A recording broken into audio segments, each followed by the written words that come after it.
Tunawaomba waangalie mambo ya taxations.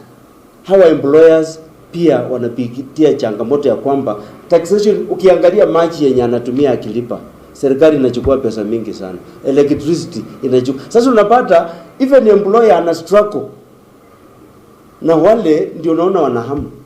Wakihama, Wakenya watabaki bila kazi. That's unaona watu wengine wanaenda Tanzania, even kwa mambo ya flowers. Sasa Uganda pia imepiga up, inaweza pita Kenya kwa sababu serikali imeweka incentives za ku-attract. Ndio tunaomba wanasiasa waweke attractive incentives.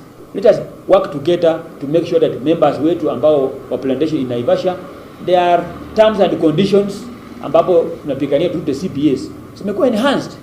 Let us move away from the politics. Also to appreciate the authority, because when you look at the flowers, we have what you call sector CBA, which called sector CBA, which tumekuwa na negotiation ni mwezi wa 8 last year ambapo tumepata increment by virtue of that CBA.